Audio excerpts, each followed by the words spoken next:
बक़ियतुल्लाह खैरुल लकुम इन कुंतुम मुमिनीन। एक ऐसा वजूद जिसे खुदा ने आज तक बाकी रखा।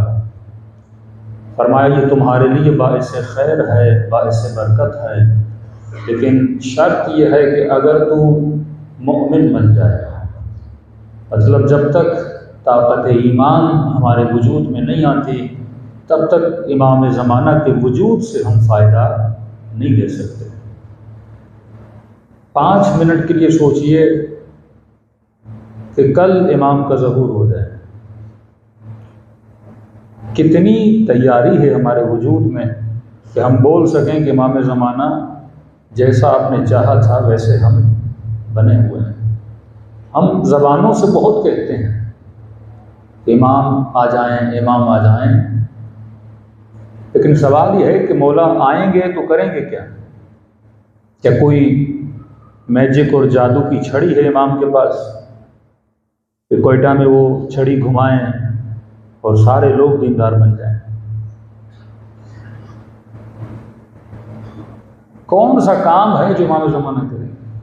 कि फरमाते जब मौला का ज़हूर होगा, कूफे से अगर किसी खातून के बदन को सोने से भर दिया जाए और वो कूफे से पैदल चले मदीने तक, कोई शख्स न उसकी तरफ देखेगा न उसके बदन से जेवर उतारेगा। मतलब मुआशरा ज़हनी तौर पर इतना बालिग हो जाएगा कि कोई बंदा उस खातून को देखेगा। और कहते हैं अगर कोई शख्स हाथ में सोना दिरहम चांदी लेकर मोहल्लों में गलियों में आवाज़ देगा कि है कोई मुझसे ज़कात लेने वाला, कोई लेने वाला नहीं होगा। यानी एक ऐसी सोसाइटी जिसमें गरीब नहीं होगा, एक ऐसी सोसाइटी जिसमें अगर ख़वातीन अकेली चले तो कोई जवान आंख उठाकर उसे देखेगा भी नहीं। लेकिन ये होगा कैसे? खौफ की बुनियाद पे होगा या शऊर की बुनियाद पे होगा? इमाम मुआशरे को इतना तरबियत याफ्ता कर देंगे कि चीज़ों की अर्जिश और कीमत क्या हो जाएगी, ख़त्म हो जाएगी। महसूस मिसाल आपको दूं, 7 साल का बच्चा है। इस बच्चे की पूरी ख्वाहिश और पूरी तमन्ना ये होती है कि मुझे खिलौना मिल जाए, प्लास्टिक का खिलौना, एक साइकिल जिसकी कीमत 7,000 8,000 है। ये पूरा दिन रोता है, बाप से तमन्ना करता है कि मुझे साइकिल लेकर दो, मुझे खिलौना लेकर दो, और जब उसे मिल जाता है तो गोया इसको कायनात मिल गई, क्योंकि बालिग नहीं हुआ अकली तौर पर। ये खिलौना इसकी ज़िंदगी में सब कुछ है। जब मिलता है ये खुश भी होता है, ये बाप की बात को भी मानता है। लेकिन यही बच्चा जब 7 साल का था खिलौने के पीछे रोता था, लेकिन जब 20 साल का हो जाता है, अब इसे बोला जाए ये खिलौना ले लीजिए, तो वो अपने बचपने पे हंसता है कि मैंने इस खिलौने के लिए मसलन 3 दिन में रोया था। इस छोटी सी साइकिल के लिए मैंने अपनी माँ को कितना तंग किया, मैंने अपने बाबा को कितना तंग किया। अब जब 20 साल का होता है, इसकी ज़िंदगी में मिसाल दे रहा हूँ, मोटर बाइक की वैल्यू आ जाती है। अब रोता है कि मुझे बाइक चाहिए, और जब उसे बाइक मिल जाती है खुश होता है। फिर जब 30 साल का होता है तो उसे गाड़ी का शौक आ जाता है। तो आप देखते हैं डे बाय डे इसकी ख्वाहिश भी बदलती है, और जो पिछली ख्वाहिश कर रहा था अपनी ख्वाहिश पे खुद हंसता है, क्योंकि जहनी तौर पे क्या नहीं है, बालिग नहीं है। अहले बैत का काम यह है कि लोगों को अक्लानी तौर पर बालिग करें। इस मजमे में जितने लोग हैं, जिस्मानी तौर पर तो हम सारे बालिग हो जाते हैं। जिस्म जब बालिग होता है तो उसकी अपनी निशानियां हैं। मर्द जब बालिग होता है अपनी निशानियां हैं, औरत जब बालिग होती है अपनी निशानियां हैं। लेकिन जिसे शऊर बुलूग अक्ली बोलते हैं वही ईमान के दर्जात है, कि ये ईमान के पहले दर्जे पर, या ईमान के दूसरे दर्जे पर, ईमान के तीसरे दर्जे पर। कि मौला फरमाते हैं इंसान की कीमत वही है जिस शय की वो ख्वाहिश करता है। अगर तू ख्वाहिश अल्लाह की करता है तेरी कीमत वो है, अगर तू ख्वाहिश दुनिया की करता है तेरी कीमत वही है। तो मैंने कहा कुछ अजर जो अल्लाह देता है वो अजर हैवानी होते हैं, कुछ अजर जो अल्लाह देता है वो अजर इंसानी होते हैं। ये तेरी ख्वाहिश बताती है कि तेरी कीमत क्या है, तू अक्लानी तौर पे बालिग हुआ कि नहीं हुआ। एक बंदा मौला अली के हरम जाता है, मौला के जरी को पकड़ता है। अब अहले बैत भी देखते हैं कि ये हमसे मांगने क्या आया है। कोई वहां घर मांगने जाता है, कोई गाड़ी मांगने जाता है, कोई दुनिया के रिश्ते मांगने जाता है। आगाए कराती फरमाते अगर बंदा बामअरिफत हो तो जब मौला हुसैन के पास जाए तो हुसैन से हुसैन मांगे। अजीम तरीन चीज ये है कि उनसे वो मांगो जो वो दे सकते हैं, जो अल्लाह ने उनको ताकत दी है। ये बाइक देना, ये गाड़ी देना, ये तो वोटिंग के मौसम में 4 वोट खरीद के लोगों को बाइक दे दी जाती है ना। ये तो दुनिया के सियासतदान भी तुझे दे सकते हैं ना। तू अहले बैत से वो मांग जो दुनिया वाले तुझे नहीं दे सकते, तू अली से वो मांग जो दुनिया वाले तुझे नहीं दे सकते। लेकिन कौन मांगेगा? जो चीजों की कीमत को समझेगा। अहले बैत का काम है अक्लानी तौर पर आपकी तरबियत करके आपको इतना बालिग कर देना। आज हर मोमिन 30 साल का है, 40 साल का है, 50 साल का, ये सोचे मैंने जिंदगी में जो कुछ किया क्या मैं उस पर मुतमईन हूं। हम में से कई लोग हैं शादी करने के बाद अपनी शादी से मुतमईन नहीं होते, बिजनेस करने के बाद अपने बिजनेस से मुतमईन नहीं होते, हिजरत करने के बाद अपनी हिजरत से मुतमईन नहीं होते। क्यों? क्योंकि जब हमने डिसीजन लिया था वो अक्ल के बेस पे नहीं था, वो शहवत के बेस पे था, वो दौलत के बेस पे था, वो हुस्न परस्ती के मुताबिक था। अब जवान ने शादी की हुस्न को देखकर, मासूम फरमाते तूने शादी की हुस्न को तो फना हुस्न जैसे खत्म हुआ। अब बंदा अगर किसी खातून या खातून किसी मर्द के साथ रहती है तो हुस्न के साथ रहा नहीं जाता, अखलाक के साथ रहा जाता है। अब किसी ने दौलत के हुसूल के लिए बेटी की शादी करवा दी, रसूल फरमाते हैं अगर इसने बेदीन को अपनी बेटी दी दौलत की खातिर, मैं कहूंगा लिखो इसके नाम अमाल में से अपनी बेटी को क्या कर दिया? कत्ल कर दिया। क्यों? क्योंकि हमारे जो डिसीजन है वो बताते हैं। कल मैंने अर्ज किया कि कभी दुनिया की मजम्मत है, कभी दुनिया की मदह है। कभी फरमाते हैं कि जो दुनिया के पीछे जा रहा है ये बिल्कुल ऐसे है जैसे किसी गंदी चीज निजासत के पीछे जा रहा है। कभी मौला फरमाते हैं दुनिया औलियाउल्लाह की मस्जिद है। कभी कहा ये दुनिया तुम्हारी माँ है, कभी कहा ये दुनिया रहम मादर है। यही दुनिया है जो आखिरत को बनाती है। वो कब होता है? जब हमारी हरकत सही होती है। ये बहस है कि तुम्हारी हरकत किस समत है। अगर दुनिया बराए दुनिया है तो ये जहन्नुम है, अगर दुनिया बराए आखिरत है तो ये जन्नत है। तो ये जुमला रब्बना आतिना फिद दुनिया हसना व फिल आखिरत हसना, यानी 2 लफ्ज याद रखिए, इर्तबातात और इंतखाबात। इर्तबातात यानी कनेक्शंस, इंतखाबात यानी सिलेक्शंस। हम जो इर्तबात और इंतखाब करते हैं वो किस बेस पे होता है? और ये हो नहीं सकता कि मेरा जो इर्तबात और इंतखाब है वो मेरी जिंदगी में कोई असर न रखे। जब आप सुफरे पर बैठते हो, एक लुकमा भी जब आप लेते हो ये जिस्म में जाता है तो आपके जिस्म में असर रखता है। ये नहीं कि मेरे सामने जहर रख दी जाए और मैं जहर का लुकमा उठा के कहूं बिस्मिल्लाहिर्रहमानिर्रहीम या शाफी या काफी और खा लूं, मेरे बदन पे असर न करे। ये मुमकिन नहीं। आप जो गजा बदन के लिए लेते हो वो असर रखती है। अब कोई बंदा जूस पीता है, कोई कोल्ड ड्रिंक पीता है, कोई ज्यादा गोश्त खाता है, कोई चर्बी खाता है, कोई तलन खाता है, ये न समझे असर नहीं होगा। अल्लाह के कुछ फार्मूले हैं, वो फार्मूले सबके लिए सेम है। 2 + 2 4 होता है। ये नहीं कि बंदा कहे कि मौलाना मैं इमाम हुसैन का नाम लेके चर्बी वाली चीजें खा लूंगा तो मुझे शफा मिल जाएगी। ये मुमकिन नहीं है। अल्लाह का एक फार्मूला है, हर एक्शन का रिएक्शन होता है। और जैसे बदन वैसे ही रूह है। जैसे बदन को गंदी गजा देते हो बदन फासिद हो जाता है, वैसे रूह को गंदी गजा देते हो तो रूह क्या हो जाती है? फासिद हो जाती है। तुम्हारा इर्तबात और तुम्हारा इंतखाब ये तुम्हारी तरबियत पे बड़ा गहरा असर रखता है। किससे दोस्ती करते हो? इर्तबात है। कहां पे अपना बिजनेस करते हो? ये तेरा इर्तबात है। किसका इंतखाब करते हो? बंदा शादी करता है तो इंतखाब करता है ना, तू किसे सिलेक्ट कर रहा है और किस बेस पे सिलेक्ट कर रहा है। अगर तेरी सिलेक्शन हैवानी बेसिस पर मबनी है, मसलन बंदा जब जवान होता है, उसके वजूद में अल्लाह ने शहवत रखी है, अब फौरन शहवत को बुझाने के लिए बस कहता है मेरी शादी करा दो। लेकिन ये नहीं सोच रहा ये जो शादी होगी, मेरी जो हरकत है, ये गाड़ी जो चलनी है कहां तक चलनी, मुझे सफर अबदियत करना है, मुझे आलम बरज़ख, आलम क़यामत और सफर अबदियत तक जाना है। क्या ये बीवी उस सफर में मेरी मददगार साबित हो सकती है कि नहीं? क्या ये शोहर उस सफर में मेरा मददगार साबित हो सकता है कि नहीं?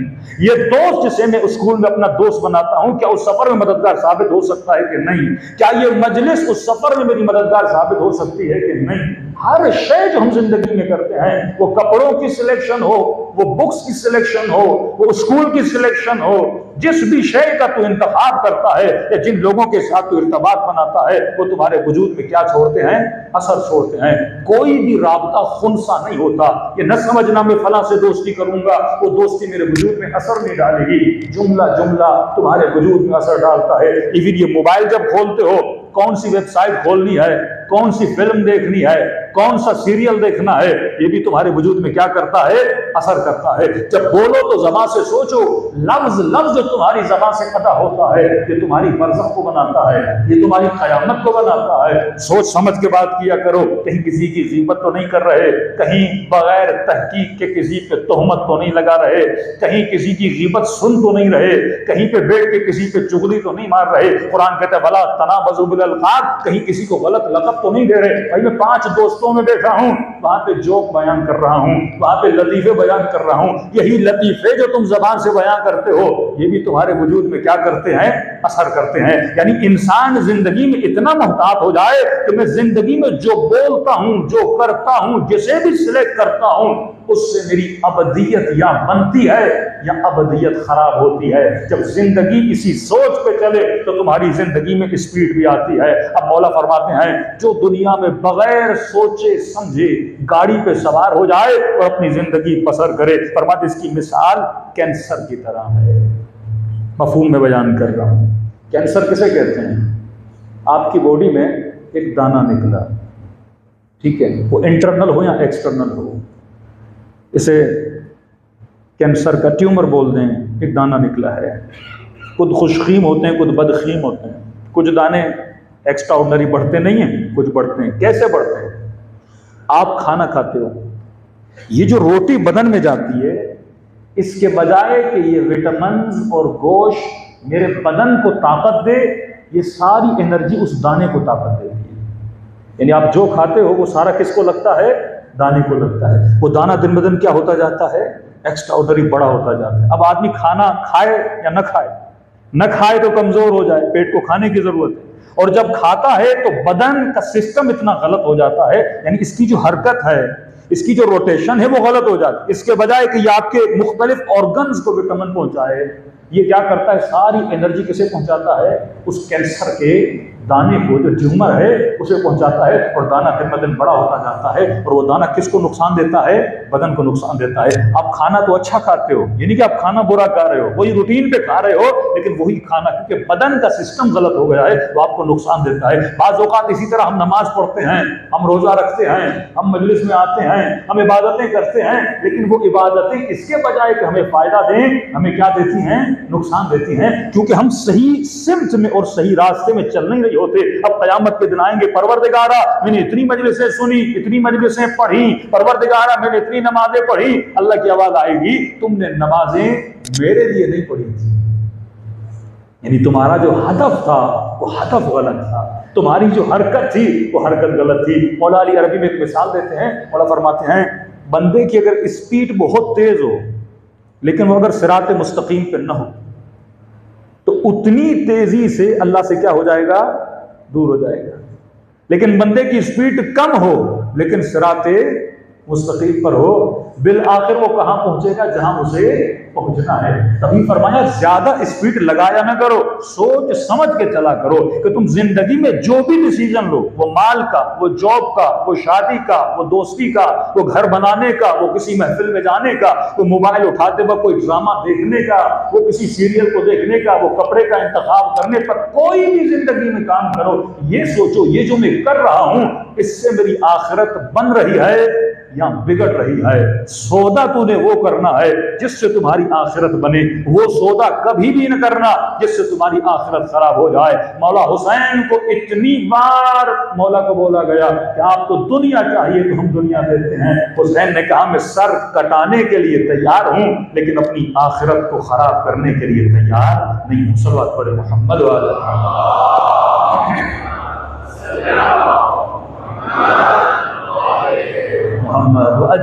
तो अब मेरी जिंदगी का डिसीजन बताता है। डिसीजन यह है कि मैं हर वो काम करूं जिससे मेरी नस्ल दीन पे कायम रहे, ईमान पे कायम रहे। बंदे खुदा खुदा को राजी करता है, बंदे शैतान शैतान को राजी करता है। अब ये 14 अगस्त को जो पाकिस्तान में बेहयाई मचाई गई, वो मुल्क जो इस्लाम के नाम पे बना, लेकिन आपने देखा कि वजीर, वज़रा, सदर, पूरी ब्यूरोक्रेसी सारे बैठे हुए थे और मुसलमान औरतें वहाँ पे डांस कर रही थी, नाच रही थी। पिछले साल मैंने मजलिस में इशारा दिया था कि इन्होंने जो सालाना एक मेडल देते हैं ना, मुल्क में चीदा चीदा जिन्होंने बहुत बड़े काम किए हैं उनको एक मेडल दिया जाता है, और वो किसको दिया? मुल्क की एक एक्ट्रेस, बेहया एक्ट्रेस की, उसे दिया है। ये किसको राजी करने के लिए कर रहे हैं? जब से सऊदी अरब में नाच गाना शुरू हुआ, क्योंकि इनको क्लू दिया जाता है ना कि आप अपने मुल्क को लिबरल बनाओ। आपके किसी भी चैनल में कोई खातून ऐसी नहीं होनी चाहिए जिसके सर पे दुपट्टा हो। मैंने पहली मजलिस में कहा था कुछ अमाल अल्लाह कहता है इंफरादी हैं कि आयतुल्लाह अमीनी हरम इमाम हुसैन में लंबा सजदा कर रहे थे। मौला हुसैन ख्वाब में कहा अमीनी अगर लंबे सजदे करने हैं तो घर में करो। का मौला क्यों? का कहीं तुम्हारे लंबे सजदे देखकर शैतान तुझे शिकार न बना दे, कि तेरे दिल में उजुब पैदा हो। और लोग देखते हैं ना कि भाई बंदा पूरी रात हरम इमाम हुसैन में बैठा हुआ था, तो तुम्हारे अंदर क्या पैदा होगा? उजुब पैदा होगा। का इबादतें छुप के किया करो। लेकिन कुछ ऐसे अमाल हैं, इस्लाम कहता है बरमला किया करो, जिसे शायर अल्लाह बोला जाता है, शायर इस्लाम या शायर हुसैनी बोला जाता है। जैसे मौला हुसैन का जुलूस का निकलना, अज़ादारी बंद घरों में न किया करो, बाहर किया करो, क्योंकि शायर हैं। दुनिया को पता चले शिया का पावर क्या है, शिया की ताकत क्या है, इनकी तादाद कितनी है। दुश्मन तादाद से डरता है, दुश्मन यूनिटी से डरता है। तो इनको बताओ कि तुम कितने यूनाइट हो। वो जो इल्जाम तुम्हारे ऊपर लगाए जाते हैं, अलियाज़ु बिल्लाह ये नमाज नहीं पढ़ते, तो निकल कर रोड पे नमाज पढ़ के इनको दिखाया करो कि शिया कौम के जमा क्या होते हैं, नमाजी होते हैं, कि शायर हैं। हिजाब का मसला, दाढ़ी का मसला, जो ज़वाहिर हैं, जो नजर आते हैं, वो शायर में शुमार होते हैं। कोई खातून अगर हिजाब करके निकलती है, न समझे बहुत छोटा काम कर रही, नहीं। मसलन आप यहाँ से यूरोप चले गए, इंग्लैंड चले गए और सारी अंग्रेज खवातीन चल रही हैं, अचानक कोई ऐसी खातून नजर आई जिसके सर पे क्या था? दुपट्टा था, बदन पे चादर थी, तो वो अपनी चादर से अपनी पहचान करवाती है कि मैं कौन हूं? मुसलमान। दूसरा नाम, जब बच्चे का नाम रखते हो, नाम भी शायर में शुमार है। 10 लोग बैठे हैं, आप पता नहीं कौन किस कबीले से, कौन किस कौम से, आपने कहा आपका नाम क्या है? कि मेरा नाम मसलन रजा है, जवाद है, हसन है, हुसैन है, अब्बास है। उसने तारुफ नहीं करवाया, लेकिन नाम बताता है ये शिया है, ये शायर है। आज ये दिन ब दिन लोगों को नहीं पता, ये शायर कमरंग होते जाते हैं। घर में बच्चा पैदा होता है, मौलाना माएँ ऐसे ऐसे अजीब गरीब नाम ढूंढती हैं, यूनिक नाम हो, तो मसलन पूरे मोहल्ले में किसी का वैसा नाम ना हो, मुझे अपने बच्चे का वैसा नाम रखना है। किसी ने कहा बच्चे का नाम सकीना रख दो, फातिमा रख दो, कहा नहीं ये तो मेरे खाला का नाम है, ये तो चच्ची का नाम है, ये तो मामू के घर में बेटी पैदा हुई उसका नाम है। जब इब्न जियाद ने इमाम सज्जाद से पूछा ना, तेरे बड़े भाई का नाम क्या था? उसने कहा अली। तो छोटे भाई का नाम क्या था? कहा अली। का तेरा नाम क्या है? कहा अली। का तुम्हारे बाबा को और नाम नहीं आते थे? का मैंने भी बाबा से पूछा था, बाबा ने कहा अल्लाह मुझे 10 बेटे देना, सबका नाम अली रखूंगा।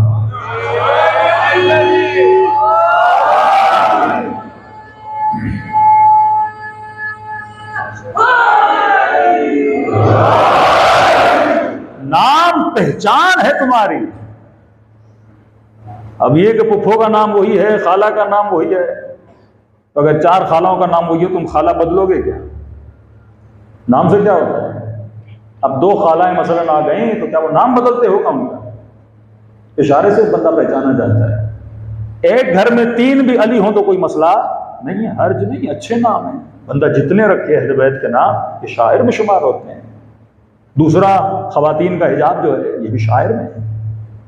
आपकी पहचान है। जब आप कोई चीज पहनते हो, आप उस चीज से पहचाने जाते हो। ये किस कबीले की खवातीन है? वाला कबीले की खवातीन। मेरे से हजारा एक दोस्त है कि मेरे का मौलाना हम तो कहीं बच ही नहीं सकते, हम शक्ल से पहचाने जाते शिया हैं। तो मैंने कहा वाहिद शिया हो जिनका चेहरा शायर हुसैनी है। चेहरा पहचान है, उसमें ऐब कौन सी है? मैं कहीं जाऊं मेरे मुझे नहीं पहचानेंगे ये शिया है कि नहीं है, जब तक नाम का पता न चले। ये तो आपके लिए फख्र की चीज है ना, कि चेहरे से बंदा पहचाना जाता है ये कौन है, अली वाला है। और कयामत में भी अली वाले किससे पहचाने जाएंगे? चेहरों से पहचाने जाते हैं ना। और इस चीज को कबीलों में और कौमों में बाइसे तासुफ माना जाए, अलियाज़ु बिल्लाह। नौजवानों को ये बोला जाए हम चेहरों की वजह से पहचाने जाते हैं, या इस चीज को अपने लिए खुदा न खास्ता बुरी चीज माना जाए कि मेरा चेहरा ऐसा क्यों है, तो बाइसे फख्र है ना कि तुम चेहरे से अली वाले लगते हो ना, ये पहचान है ना तुम्हारी। लेकिन दिन ब दिन दुश्मन क्या करता है? ये तो मुक़द्दसात और शायर से क्या करता है? कमरन करता जाता है। नाम आप देखोगे ऐसे ऐसे रखे जाते हैं, बदले बदले नाम। तो फरमाया कुछ चीजें हैं जो छुपी हुई हैं, कुछ चीजें हैं जो जाहिर हैं, जो ज़वाहिर हैं, जिससे तुम्हारे दीन की पहचान होती है। जैसे काला लिबास तुम्हारे दीन की पहचान है, चेहरे पे दाढ़ी का होना, ये शिया जवान इस पे फख्र करे। मैं तो कहता हूं आप ज्यादा फख्र करें। आपको उलमा ने आपको इजाजत दी है कम रखें, वरना नाफ तक दाढ़ी रखनी पड़ती है आप लोगों को। ये नरमी आपके मकतब में, किसी और मकतब में नहीं है। अब किसी को मैंने कहा आप क्यों नहीं रखते? मौलाना बीवी का भी कुछ हक होता है। क्या मतलब बीवी का हक होता है?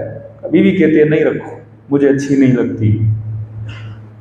तो मैंने कहा देखो अब तुम्हारी लाइन क्या है, बीवी को राजी करना या अल्लाह को राजी करना? सफर अबदियत का हमें तय करना है। ये 60 साल दुनिया के अबदी सफर को बनाने के लिए है। तू दुनिया के लिए नहीं आया, तू अबदियत के लिए आया है।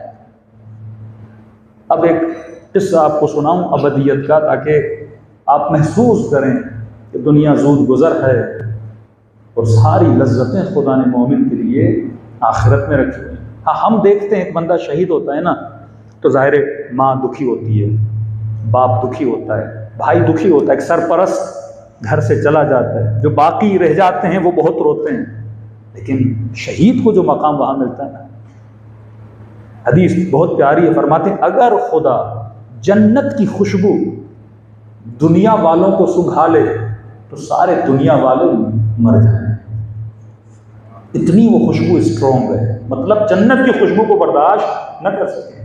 अगर इस माँ को, अगर इस बेटे को, अगर इस भाई को उस शहीद का मकाम दिखा दिया जाए तो ये तमन्ना करेगा मैं कल ही क्या हो जाऊं, शहीद हो जाऊं। इतना बड़ा मकाम है। वो अपने जिस्म को राह खुदा में क्या करता है, कुर्बान करता है।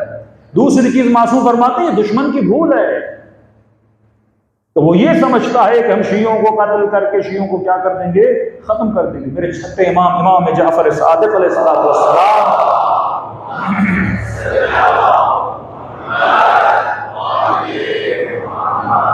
हम गलतियां न करें लेकिन अहले बैत का साया हमारे ऊपर है। कौन सी कौम है जिसको तारीख इस्लाम में सबसे ज्यादा मारा गया? आले रसूल और आले रसूल के मानने वाले। यानी यहाँ रसूल खुदा इंतकाल पाकर चले जाते हैं, 60 साल नहीं गुजरते हजरत अली को मारा जाता है, इमाम हसन के जनाजे पे तीर चलाए जाते हैं, इमाम हुसैन के साथ करबला में वो वाक़या होता है, फिर उनके फर्जंद इमाम ज़ैनुल आबिदीन को जहर दिया जाता है, 7वें इमाम को 14 साल तक जिंदान में रखा जाता है, फिर उनके मानने वाले जनाब ज़ैद को शहीद किया जाता है। बगदाद की दीवारों को मंसूर और मुतवक्किल के जमाने में सादात को जिंदा दरगोर किया जाता है। 40 सादात जिंदा दीवारों में उनको चुन दिया जाता है, दीवारों को बना दिया जाता है। ये आप दुनिया का कौन सा कोना है जहां आपको सादात नजर नहीं आते? लेकिन इतना मारने के बाद भी दुनिया में तकरीबन 400 साढ़े 400 मिलियन अहले बैत के चाहने वाले हैं। मेरे छठे इमाम एक मिसाल देते हैं। मौला फरमाते हैं अल्लाह मजलूम को बरकत देता है, अल्लाह मजलूम को बरकत देता है। फिर मौला मिसाल देते हैं, मौला फरमाते हैं बकरी साल में एक बच्चा देती है, बकरी साल में एक बच्चा देती है। और का अंदाजा लगाओ कि साल में कितनी बकरियां ज़िबा होती हैं। आप कोयटा का एक रिव्यू निकाल दीजिए कि कोयटा में कितने बकरे और बकरियां साल में ज़िबा होते हैं। तेहरान का निकाला था बहुत साल पहले कि तेहरान में 50,000 बकरे एक दिन में ज़िबा किए जाते हैं। लेकिन फिर भी दुनिया में बकरे खत्म नहीं होते। और मौला फरमाते हैं साल में कुत्ता कितने बच्चे देता है? कभी 6, मुझे नहीं पता कितने बच्चे, 5 बच्चे मसलन साल में कुत्ते के होते हैं। मौला बहुत प्यारी मिसाल देते हैं। इमाम फरमाते हैं आज तक तूने 400 कुत्तों को 200 कुत्तों को साथ देखा है? जबकि बच्चे सबसे ज्यादा जन्मते हैं, लेकिन कुत्तों को तुम कभी भी एक साथ झुरमट में नहीं देखोगे कि 200 कुत्ते जा रहे हैं, 400 कुत्ते जा रहे हैं। लेकिन इनका जिन बकरियों को साल में 50,000 बकरियों को ज़बह किया जाता है, 2-2 हजार बकरियां तुझे एक साथ नजर आती हैं। तो कहा ये याद रखना, मजलूम को जितना मारा जाता है खुदा उसे उतनी बरकत अता करता है। और जिनके बच्चे ज्यादा हैं और समझें कि हमारी तादाद ज्यादा हो जाएगी, अल्लाह उन्हें बरकत नहीं देता। क्योंकि जब आप मजलूम होते हो अल्लाह अपने इत्तेहाद बरकरार करता है। जब मजलूम होते हो तो खुदा हमदर्दी हमदस्ती आपको अता करता है। ये वाक़अन मुअजिज़ा अहले बैत अलैहिस्सलातु वस्सलाम कि जिस कौम को इतना मारा गया, मकतब अहले बैत के चाहने वालों को, सिर्फ उस्मानी हुकूमत में तकरीबन 6 लाख के करीब शियान अहले बैत को कत्ल किया। शाह सलीम ने 6 लाख के करीब शियों को शहीद किया। यानी 200 साल बनु उमय्या बनु अब्बास, 300 साल उस्मानी हुकूमत, 5 सेंचुरीज में शियों पर जुल्म हुआ। 5 सेंचुरीज कत्ल कर दिया गया, दरबेदर किया गया, मर्दों को, औरतों को, बच्चों को कत्ल कर दिया गया। लेकिन 5 सेंचुरी जुल्म के निजाम के चलने के बाद भी दुनिया शिया आइडियोलॉजी को खत्म नहीं कर सकती। और नतीजा यह है कि आज तक किसी ने अपनी हुकूमत नहीं बनाई, लेकिन शिया ने हुकूमत बनाई है। आज दुनिया का सबसे बड़ा शैतान अगर किसी से डरता है तो अली के शियों से डरता है। ये दावा नहीं, हकीकत है। आज अमेरिका से पूछें, इसराइल से पूछें, किस मुल्क से आपको डर लगता है, बोलते हैं कि अली के चाहने वालों से डर लगता है। और खुदा ने कामयाबी दी। 40 ममालिक जो अरब ममालिक थे, मिस्र था, उर्दन था, सीरिया था, ये सारे मिले लेकिन इसराइल को शिकस्त न दे सके। लेकिन लुबनान के शियों ने इसराइल को शिकस्त दी कि नहीं दी? शिकस्त दी। दुनिया की ताकतें मिली ईरान के शियों को शिकस्त दें, शिकस्त न दे सके। पारा चनार में दुनिया की ताकतें मिली कि पारा चनार को फतह करें, लेकिन शियों को शिकस्त न दे सके। वो कौन सी आइडियोलॉजी है जो आपके पास जो इतना पावर है तो दुनिया की ताकतें मिल जाती हैं लेकिन आपको शिकस्त नहीं दे पाती? यमन के ऊपर हमला किया, दुनिया का पैसा, माल, दौलत, असलहा सब कुछ खर्च कर दिया गया, लेकिन यमन के शियों को शिकस्त नहीं दे सके। क्यों? क्योंकि जो अल्लाह पे भरोसा करता है उसे कोई शिकस्त नहीं दे सकता।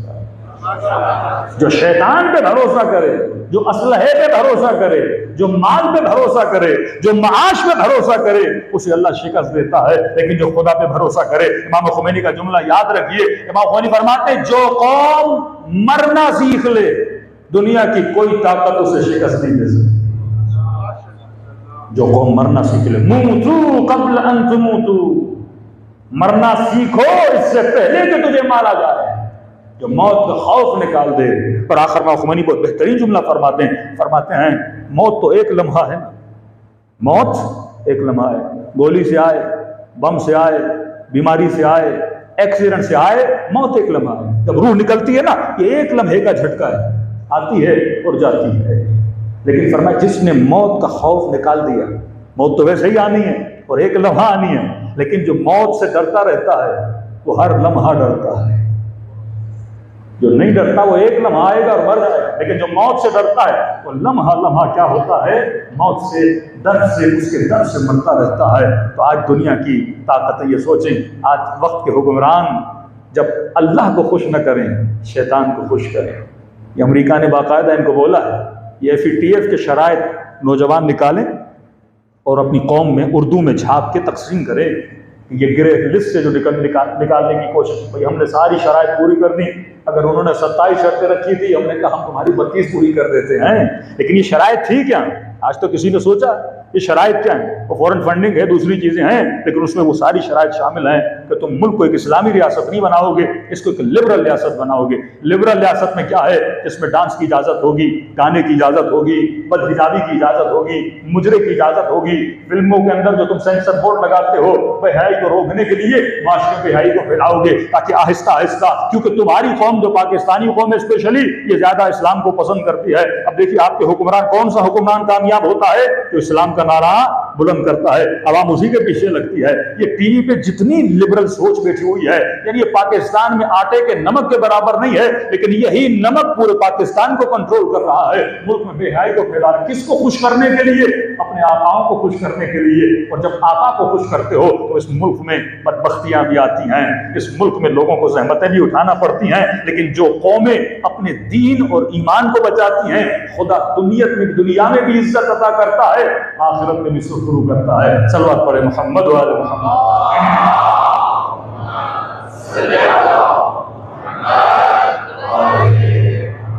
तो सख्त जरूरत है आप अपने बच्चों को खुराक अक्ल दें, सिर्फ नमाज का आदी न बनाएं, मजलिस का आदी न बनाएं। इसे समझाएं कि फिलोसॉफी ऑफ नमाज क्या है, फिलोसॉफी ऑफ हिजाब क्या है, फिलोसॉफी ऑफ इबादत क्या है। जब इसने फलसफे इबादत को समझ लिया, ये कभी भी राह खुदा को नहीं छोड़ेगा।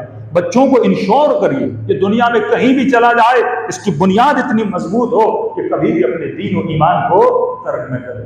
मैं UK में था, आपकी कम्युनिटी से हज़ारा मोमिन आए, इदारे जाफरिया में हम रमज़ान पढ़ रहे थे कि मौलाना वहाँ पर भी एक टोला बन चुका है जो नौजवानों को क्या बना रहा है, कम्युनिस्ट बना रहा है, एथियस्ट बना रहा है। कहते ये सब हमने ईजाद किया है, ये आज़ादारी, ये जुलूस, ये गिरिया, ये मातम। इमाम हुसैन के ज़माने में तो ये चीज़ें नहीं थी। आहिस्ता आहिस्ता करके इमाम हुसैन से भी ज़मानों को क्या किया जा रहा है, दूर किया जा रहा है। जो चीज़ अल्लाह ने हराम करार दी, शिम्र शिम्र क्यों बना? 4 से 5 सिफात थी शिम्र के अंदर, और मैं एक शिम्र के अंदर जेलसी थी, हसद था। हसद इंसान को शिम्र बनाता है। मोमिन मोमिन से जले, मोमिन मोमिन की तरक्की से जले। और फरमाया सबसे ज्यादा हसद किन में होता है? हुक्मरानों में, साहिबान मनसब में, मालदारों में, खवातीन में, और आखिर में हम मौलवियों में। हसद बहुत होता है। हमारे उस्ताद अखलाक थे, हमने कहा कैसे पता चले हमारे अंदर हसद है? उनका जहाँ 2 मौलवी पढ़ते हैं ना, अगर मौलवी कोई अच्छी मजलिस पढ़ के जाए तो मुझे खुशी होती है या हसद होता है? अगर हसद हो इसका मतलब अभी तुमने अपने वजूद को पार नहीं किया। मोमिन मोमिन की तरक्की से क्या होता है? खुश होता है। लेकिन अगर कोई अच्छी गाड़ी खरीदे, अच्छा घर बनाए, मेरे अंदर जेलसी पैदा हो, तो मैं शिम्र पे लानत कर तो रहा हूं, लेकिन अपने अंदर एक शिम्र पाल भी रहा हूं।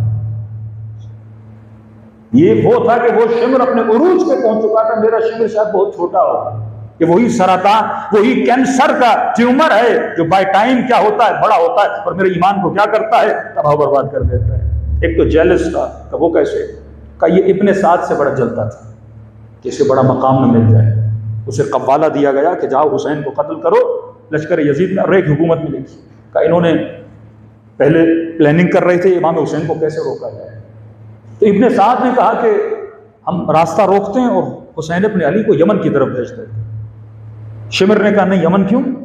का यमन जाएंगे, पहाड़ी इलाका है, वहाँ पे सारी फौज को इकट्ठा करेंगे, फिर मौला हुसैन से मुकाबला करना बहुत मुश्किल हो जाएगा। हम करबला में लाके यही इमाम हुसैन को क्या करेंगे, कत्ल करेंगे। अपने नंबर बनाने के लिए इसने ऐसे मशवरे दिए कि करबला का वाकया उस तरह से रूनुमा हुआ, क्योंकि ये जेलस था, क्योंकि इसके अंदर सिफत हसद थी। दूसरी सिफत जो बदतरीन सिफत थी, इसके अंदर हुब्ब माल था, ये माल परस्त था। तो मैंने उस दिन छठे इमाम की हदीस फरमाई कि मौला फरमाते कुछ हमारे शिया ऐसे हैं, छठे इमाम फरमाते मैं जाफर सादिक मुश्ताक हूं कि उनका दीदार हो मुझे, मैं उनकी महफिल में बैठूं। मौला वो कौन है? का जिनके सामने दुनिया की दौलत मच्छर के पर के बराबर भी नहीं है, यानी हो ना हो इनके ऊपर कोई फर्क नहीं पड़ता। ये अपने डिसीजन में माल को मद्देनजर नहीं रखते, ये अपनी आखिरत को मद्देनजर रखते हैं, क्योंकि माल आने जाने वाली चीज। तीसरी चीज जो शिविर में थी और इस बदबख्त में थी, फरमाइए कौम परस्त था। कौम परस्ती इंसान को शैतान बना देती है कि मैं खुद को अफजल समझूं अपनी कौम की वजह से, कि मैं सैयद हूं इसीलिए मैं अफजल हूं, हाँ? मैं पठान हूं इसलिए मैं अफजल हूं, मैं हजारा हूं इसलिए मैं अफजल हूं। कुरान कहता है इन्न अकरमकुम इंदल्लाहि अतकाकुम, ये तुम्हारा रंग, ये कबीले, ये नस्लें, ये चेहरे, ये कद, ये सब कुछ अल्लाह ने बनाया है। और खुदा जो बनाता है अच्छा बनाता है। अफजलियत कद में, रंग में, कबीले में नहीं है। अफजलियत यह है कि कौन कितनी अल्लाह की इताअत करता है, किसके वजूद में कितना खौफ परवरदिगार आलम है। और कौम परस्ती की बुनियाद पे इसने हजरत अब्बास को खत लिखा था। एक तरफ दुश्मन हुसैन इब्न अली है, हजरत अब्बास को उसने खत लिखा है, क्योंकि आपका ताल्लुक मेरे कबीले से है, तो जिसे अमाननामा बोलते हैं ना, मैं आपको अमाननामा भेजता हूं। कहते हैं हजरत अब्बास को इतना जलाल आया कि तू क्या समझता है कि अब्बास भी तेरी तरह कौम परस्त है। भाइयों को बिठाया था हजरत अब्बास ने, सबसे वादा लिया था, फरमाया जब तक हम जिंदा हैं हुसैन तक किसी की उंगली भी नहीं उछली जाएगी। हम कनीज ज़ादे हैं, ये फातिमा ज़हरा का लाल है। और जिस माशरे में कौम परस्ती को बढ़ाया जाए, मुल्क कौमें तबाह हो जाती हैं। बांग्लादेश क्यों बना? कौम परस्ती की बुनियाद पे। ये कत्ल गारत, कराची में बम धमाका हुआ, खातून ने खुद को उड़ा दिया, पढ़ी लिखी खातून, प्रोफेसर, PhD होल्डर, शोहर डॉक्टर, लेकिन क्योंकि कौम परस्ती इंसान को क्या बना देती है? जाहिल बना देती है। इसी तरह फिरका परस्ती, मजहब परस्ती, क्योंकि मैं शिया हूं तो मैं सबसे अफजल हूं, क्योंकि मैं सुन्नी हूं मैं सबसे अफजल हूं, क्योंकि मैं फला पीर और मुर्शिद का मानने वाला हूं मेरा पीर सबसे अफजल है। तंजीम परस्ती, शख्सियत परस्ती, लीडर परस्ती इंसान को तबाह बर्बाद कर देती है। अगर किसी पर हमारा ईमान कामिल है, वो 14 कानून है जिनके वजूद में जर्रा बराबर गलती का इम्कान नहीं है।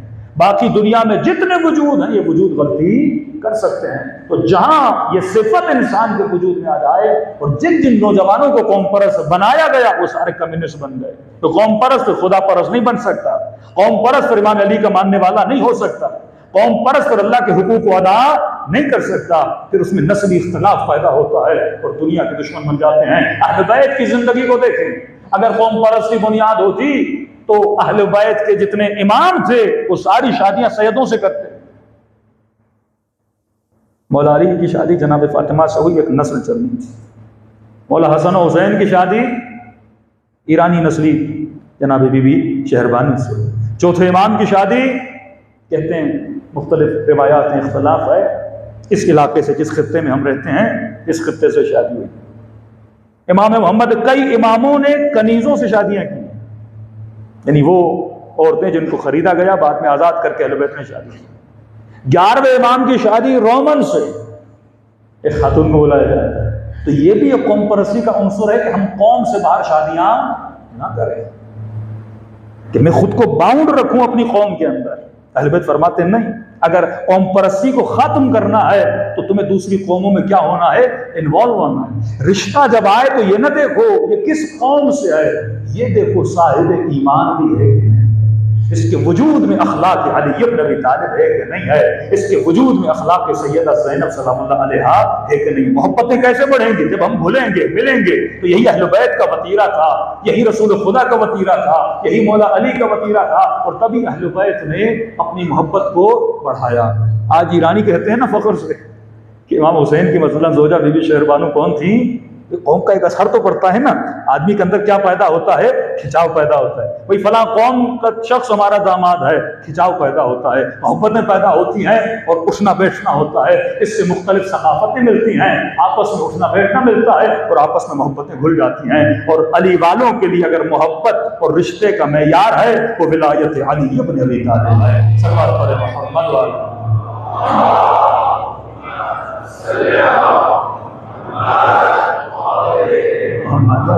ये तरबियती नुकात है।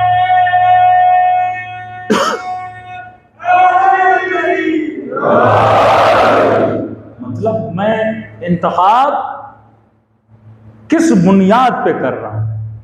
अगर मेरे इंतखाब में जर्रा बराबर कौमियत आती है, लिसानियत आती है, माल दुनिया आता है, फला MPA का बेटा, MNA का बेटा, मालदार का बेटा, बेटी इसलिए दूं क्योंकि जनाब के पास ऑस्ट्रेलिया की नेशनलिटी है। देखिए मेरे इंतखाब में कौन सी चीजें शामिल हो रही हैं? माल शामिल हो रहा है, दुनिया शामिल हो रही है। मैं ये नहीं देख रहा कि ईमान कितना है, नस्ल इसकी बचेगी कि नहीं बचेगी। नस्लें तो मैं तबाह नहीं कर रहा। आज हमने गलत इंतखाबों की वजह से अपनी नस्लों को क्या कर रहे हैं? तबाही की तरफ लेकर जा रहे हैं। इस्लाम में हिजरत वहां वाजिब होती है जहां दीन को खतरा हो। फरमाकर किसी माहौल में तमाम मराजे से फतवा ले लें, आपको यकीन हो जाए कि मेरी नस्ल यहां बच नहीं पाएगी, वहां हिजरत क्या हो जाती है? वाजिब हो जाती है। मौला हुसैन हिजरत कर रहे हैं मदीने से करबला। वो ये बोले ना कि मौला हुसैन जान बचाने के लिए भी तो हिजरत होती है, और हुसैन जान बचाने नहीं जा रहा है, जान को झोंके में डालने जा रहे हैं, शहादत को गले लगाने जा रहे हैं। का बकाए दीन के लिए जा रहा हूं। असल बुनियाद दीन है। अगर मेरी नस्लों का दीन तबाह हो गया, ये जितने शयातीन टीवी में मुख्तलिफ जगहों पर बैठे हैं वो दीन को तबाह कर रहे हैं। कुछ मजालिस के हवाले से लोगों ने सवालात भी किए, एतराज़ात भी किए। एक एतराज़ जिसका मैं जवाब दूं, क्योंकि मैंने कराची में भी मजालिस पढ़ी इस हवाले से कि अपनी नस्लों को बचाना है, तो बेस्ट प्लेस अगर दुनिया में है इस वक्त हमारे लिए वो पाकिस्तान है या ईरान है। ये क्योंकि हमारा वतन है, यहाँ खराबियाँ भी हैं, अच्छाइयाँ भी हैं, और अगर हम ही अपने वतन को छोड़ के चले जाएंगे, कितनी तादाद में आपके कब्रिस्तान में 2000 के करीब शोहदा हैं। बिया खान में गया, वहाँ तकरीबन 500 के करीब शोहदा की कब्रें मौजूद। इसी तरह इराक़ में सद्दाम ने 2 लाख के करीब मोमिनों को शहीद किया। लेकिन शहादत वो शहीद कर क्यों रहा है? आप रीजन समझो दुश्मन का। अगर वो शहीद करके अपने मकसद में कामयाब हो रहा है तो मैं तो दुश्मन की मदद कर रहा हूं। वो मार इसीलिए रहा था कि मोमिनीन यहां से छोड़ के चले जाएं। दूसरा मतलब, अगर मैं हिजरत करता हूं, मसलन एक जगह में हिजरत करता हूं, उसका फायदा ये होता है वहां शियत बढ़ती है। मतलब कोई ऐसा इलाका है जहां कोई शिया है ही नहीं, 500 लोग जाते हैं, 200 लोग जाते हैं, वहां जाके बसते हैं, शिया बढ़ जाती है। अहले बैत ने यह काम किया, मुख्तलिफ जगहों पे अपने नुमाइंदों को, अपने चाहने वालों को, अपनी नस्लों में से बड़े बड़े उलमा को भेजा। जैसे यहाँ पे हज्जाज इब्न यूसुफ ने जब पाकिस्तान को या बर्रे सगीर को जब फतह किया तो बड़े सादात यहाँ पर आए, तकिये की सूरत में आए। वो सब्जवारी सादात, वो शिराजी सादात, वो काज़मी सादात, हेरात से आए, बल्ख से आए। कश्मीर का आप जितना इलाका देखेंगे ये सादात का इलाका है। या सैयद अली हमदानी जो अभी इंडिया के कब्जे में जो कश्मीर वहां पर है, ये शियत कैसे बढ़ी? गिलगित बल्तिस्तान पूरा इलाका कटा हुआ। कभी सोचो तो सही, पहाड़ियों के बीच में एक ऐसा इलाका, सारे शिया हैं। सिंध से सफर करो बलूचिस्तान की तरफ, जब कोयटा पहुंचते हो, एक छोटा सा इलाका जहां पे आपको शिया मिलते हैं। तो इस हिजरत ने फायदा दिया ना कि आप किसी ऐसे इलाके में जाओ जहां पे शिया नहीं है और आपके जाने से शियत बढ़े। पाकिस्तान में अगर ये बोला जाए 4 करोड़ शिया हैं, 2 करोड़ शिया हैं, 7 करोड़ शिया हैं, लेकिन असल में शिया थे कितने? ये शियत जो बढ़ी है कन्वर्टेड शिया हैं। एक तो नस्ली शिया है जो नस्लन 300-400 साल से वो शिया है, वो तो अलग बात है। लेकिन जिन्होंने हिजरत की, इस मुल्क में आए, उनकी वजह से कितने शिया बने, ये आप जाकर रिकॉर्ड निकालिए। मुख्तलिफ सिंध के गांवों में चले जाए, कहते हैं पहले जुलूस निकलता था 100 लोग 200 लोग, आज जुलूस निकलता है 10-10 हजार लोग निकलते हैं। ये 10 हजार कहीं से आए तो नहीं थे ना, जो आए थे उन्होंने इनको क्या किया, कन्वर्ट किया। यहां फायदा है, मन अहया हो फकन्नमा यन्नास जमीआ। मैंने पूरे यूके का विजिट किया, जिनकी 3-3 नस्लें वहां रह रही थी। मैंने कहा बताओ कितने अंग्रेज तुम्हारी वजह से मुसलमान हुए हैं? कहीं मुझे कोई नजर नहीं आया। इक्का दुक्का अगर कोई हुआ था तो वहाबियों की वजह से, हमारी वजह से नहीं, तबलीगी जमात वालों की वजह से। उनके सेंटर बड़े स्ट्रॉन्ग हैं, पैसा भी है, माल भी है, दौलत भी है, और वाकई में अपने मकसद में जितने मजबूत हैं, उन्होंने अपने स्कूल भी बनाए, हमने इन चीज़ों पर मेहनत नहीं की।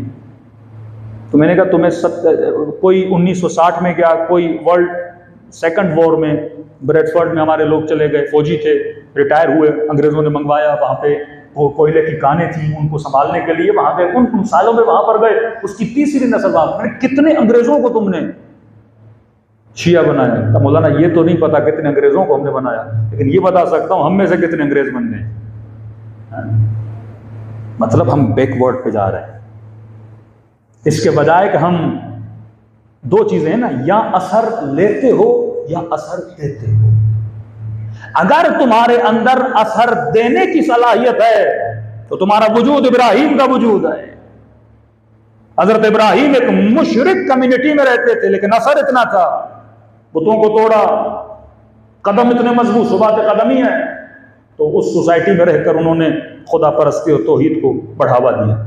लेकिन एक बंदा इतना कमजोर है, वो असर दे नहीं सकता, वो असर लेता है।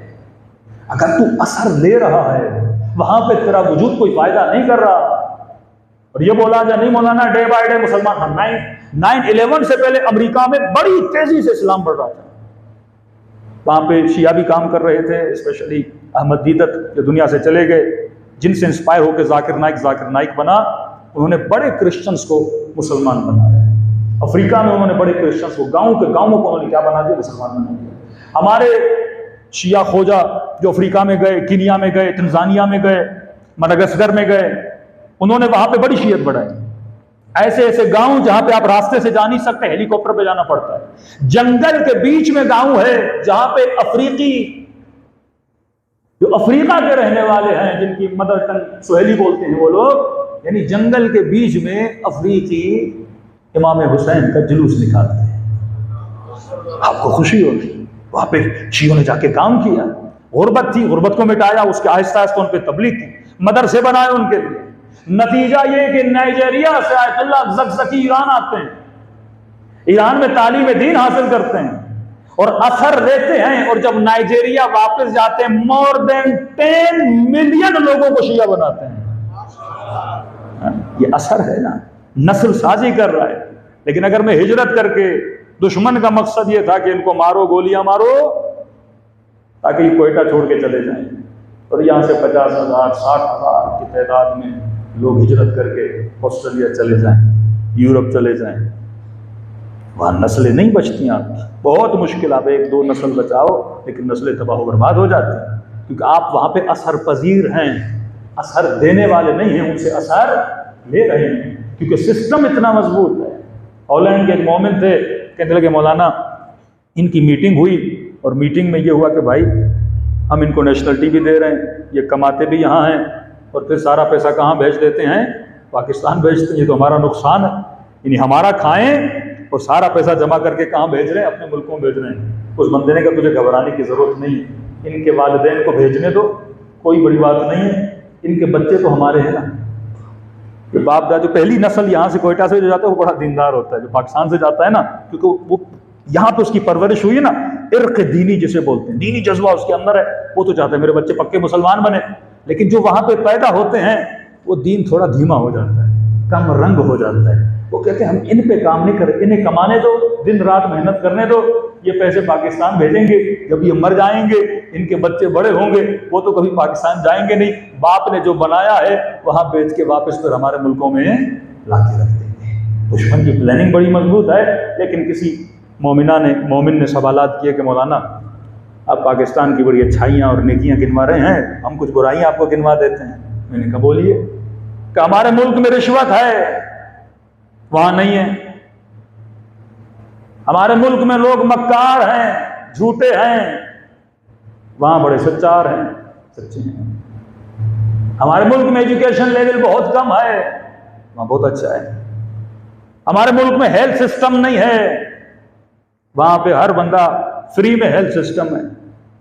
मौलाना यहां नौकरी ना हो, मुझे पेट कैसे पालूं, वहां पे निकम्मा होकर भी बैठ जाऊं तो गवर्नमेंट महीने में 400 यूरो, 500 यूरो, 600 यूरो मुझे देती है। बाज तो ऐसे हैं काम भी करते हैं, झूठ बोलते हैं हम काम नहीं कर रहे।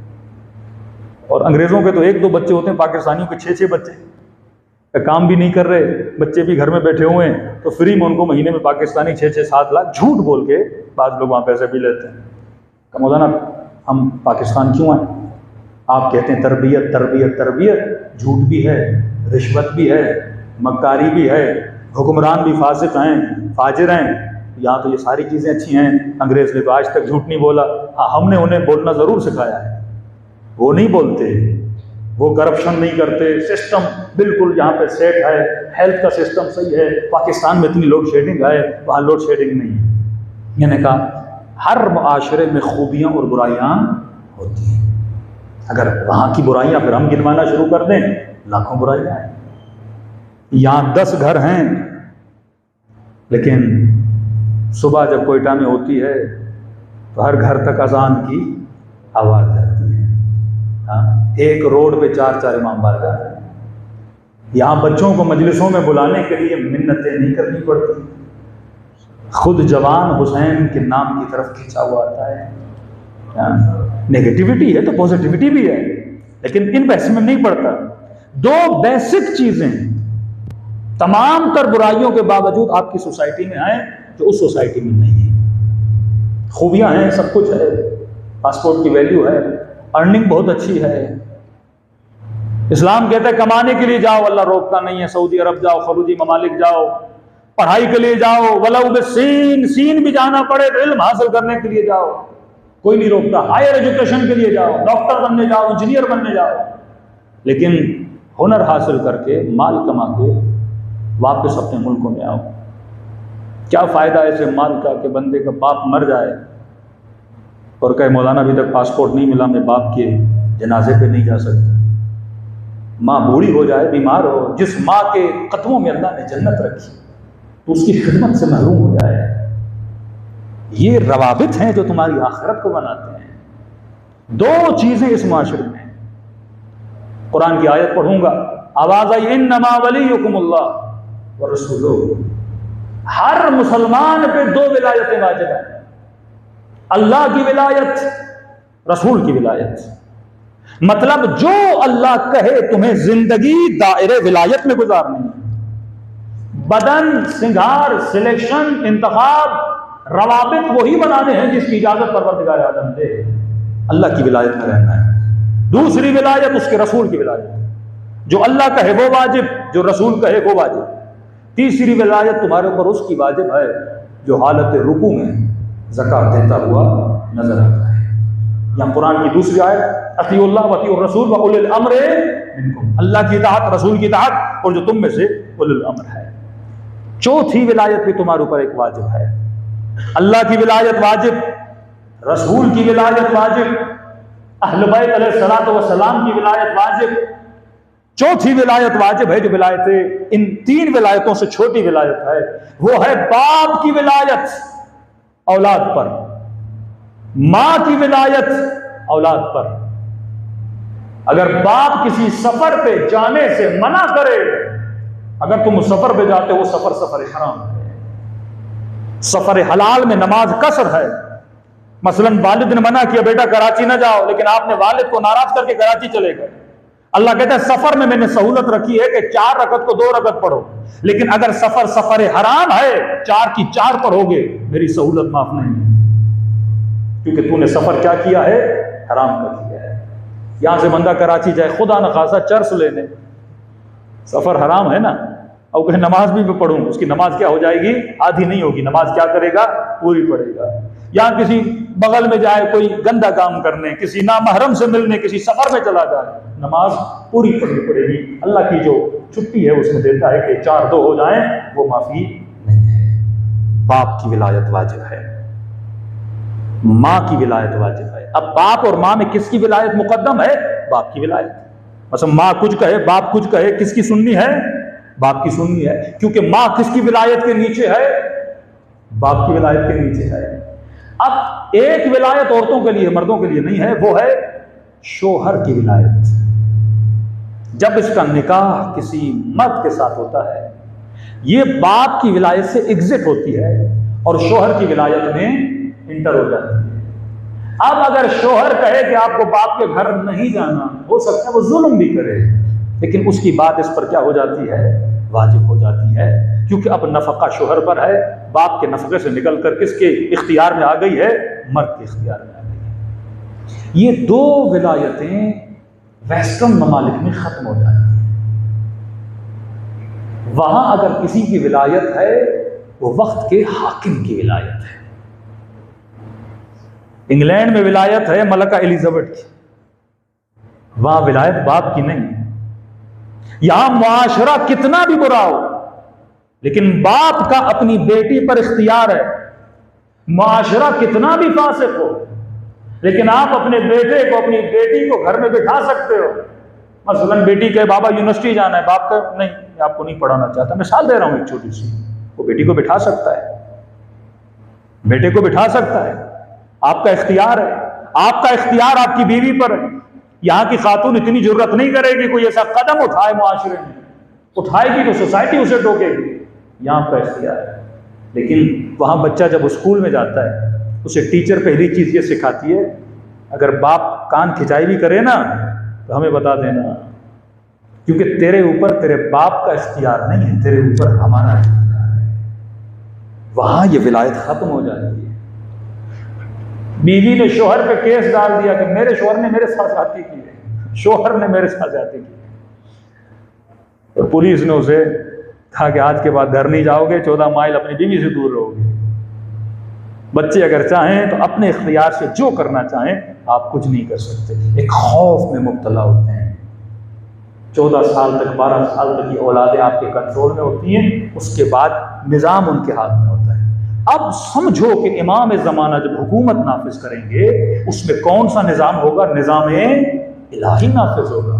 निज़ाम इलाही में कवानीन इलाही नाफिज होंगे। कवानीन इलाही में जब बच्चे तरबियत पाएंगे, अब ये बच्चा जब जवान होगा तो कभी चोर पैदा नहीं होगा, अब ये जवान होगा तो कभी जानी पैदा नहीं होगा, कभी शराबी पैदा नहीं होगा, क्योंकि किस निज़ाम में इसकी तरबियत हो रही है?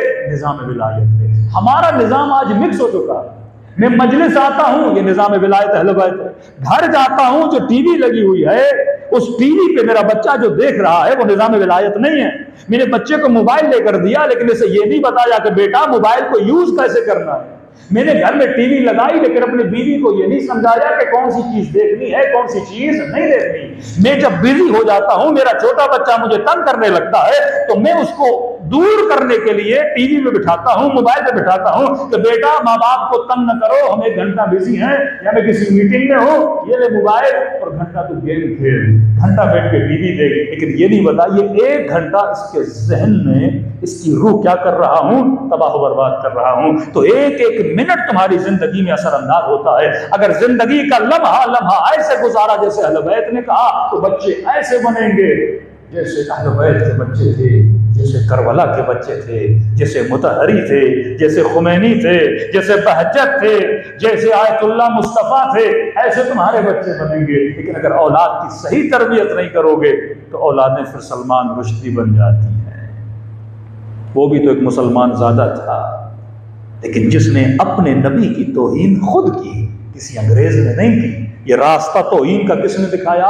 मुसलमान ने दिखाया। क्योंकि जब नस्लों की सही तरबियत नहीं करते, फिर उस रिजवी जैसे लोग पैदा होते हैं जिन्होंने कुरान की तौहीन की, जिन्होंने अहले बैत की तौहीन की। वो भी नस्ली शिया था, विफाक का हेड था, शिया था, लेकिन उसने मकतब कुरान की तौहीन की। क्योंकि जब हम औलादों की सही तरबियत नहीं करते, हमारे सिलेक्शन और माहौल सही नहीं होता, तो नस्लें तबाह बर्बाद हो जाती हैं। और मासूम फरमाते जब देर हो जाए, ये रास्ता ऐसा है, इसमें वापस पलटना बहुत मुश्किल है। मिट्टी जब कच्ची हो ना, उस वक्त इसको बनाओ।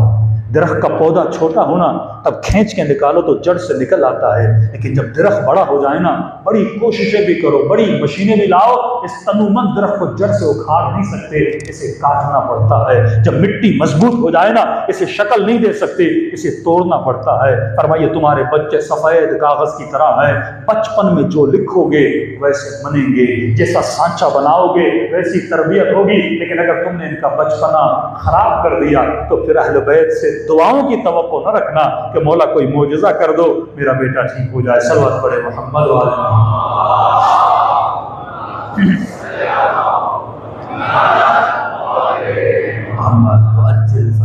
अहले बैत इंसान को इंसान तब मानते हैं जब इंसान अपनी तरबियत करे, ज़हनी तरबियत, फिक्री तरबियत। 1 घंटा हर बाप पे लाजिम है, 1 घंटा अपने बच्चे को दे, माँ 1 घंटा अपने बेटी को दे कि बेटी इस्लाम में हिजाब का फ़लसफ़ा क्या है, हम नमाज पढ़ते क्यों हैं। कई लोग कहते हैं ना अल्लाह को क्या मिलता है मेरी भूख से, ये कहता है सारा दिन भूखे रहो, अल्लाह को क्या मज़ा मिलता है मुझे प्यासा रखने से। ये सवालात बच्चों के जहनों में पैदा होते हैं, जवाब कौन देगा। अब ये तो नहीं डंडी के जोर पे बस रोज़ा रखो, डंडी के जोर पे नमाज पढ़ो, इसे समझाओ तो सही नमाज का फ़लसफ़ा क्या है। जब इसके दिल में इश्क खुदा आ जाएगा ना, ये सर कटाने के लिए तैयार होगा, लेकिन खुदा का दरवाज़ा छोड़ने के लिए तैयार नहीं होगा। अभी हम बहुत कच्चे हैं जहनी एतबार से, जब तक जहनों को बालिग नहीं बनाओगे तब तक वजूद में सुबात पैदा नहीं होगा। सब पड़े मोहम्मद वाले।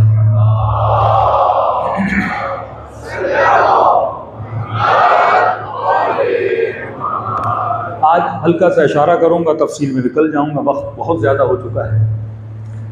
निज़ाम अहले बैत का बेस अबदियत है, मतलब वो जो कवानीन बनाएंगे वो बेस्ड ऑन अबदियत होंगी, जैसे मात बोलते हैं, क़यामत बोलते हैं, हर वो कानून जो मेरी आखिरत को फ़ायदा दे। निज़ाम तागूत, निज़ाम जुल्म, निज़ाम दज्जाल, जो भी कवानीन बनाता है वो बेस्ड ऑन बेनिफिट्स ऑफ दुनिया होते हैं, मुझे यहाँ फ़ायदा। जैसे आपके हुक्मरान कर रहे हैं, 4 बच्चियों को लाया, उनसे मुजरा करवाया ताकि कौन राज़ी हो जाए, अमेरिका राज़ी हो जाए, वेस्ट वर्ल्ड राज़ी हो जाए। क्या होगा, पैसा मिलेगा, पैसे के लिए किया जा रहा है ना, किसके लिए। हथियार ज़्यादा मिलेंगे, पैसे ज़्यादा मिलेंगे, हमारे घर बनेंगे, हमें प्लॉट्स मिलेंगे, पैसे की लालच देके। कि फरमाते आखिरी ज़माने में दीनुहुम दनानीरुहुम हिम्मतुहुम बुतूनुहुम क़िबलतुहुम निसाउहुम। रसूल खुदा फरमाते आखिरी ज़माने में लोगों का दीन दीनार बन जाएगा, पैसा। इसे दीन भी वो पसंद होगा जिसमें पैसा मिले। हिम्मतुहुम बुतूनुहुम, ये सुबह से शाम तक मेहनत करेगा पेट के लिए। आखिरी जुमला बड़ा खतरनाक था, क़िबलतुहुम निसाउहुम, इनका किबला औरतें बन जाएंगी, ख़वातीन किबला बन जाएंगी। दीन पैसा, सुबह से शाम तक मेहनत पेट के लिए, और किबला कौन बनेगा, आखिरी जमाने में किबला औरत को बनाया जाएगा। यानी मर्दों और मुआशरों के ईमान को तबाह हो बर्बाद करने के लिए जो डायरेक्शन रखी जाएगी वो औरत रखी जाएगी। आज जवान हो, अफसर हो, ब्यूरोक्रेसी का बंदा हो, सबको खरीदा जाता है या पैसे के जरिए से या खवातीन दिखाकर खरीदा जाता है। क़िबलतुहुम निसाउहुम। और मैं इमाम ज़माना की फौज के जवान अफीफ होंगे, उनकी आंखों में वो हया होगा जो यूसुफ की आंखों में हया था। कि क़यामत के दिन इन जवानों को जब लाया जाएगा तो सवाल किया जाएगा तुमने गुनाह क्यों किया, कहेंगे खुदाया क्योंकि तूने मुझे हसीन बनाया था। अल्लाह की आवाज़ आएगी, ऐ मेरे मलाइकों, मेरे यूसुफ को बुलाया जाए।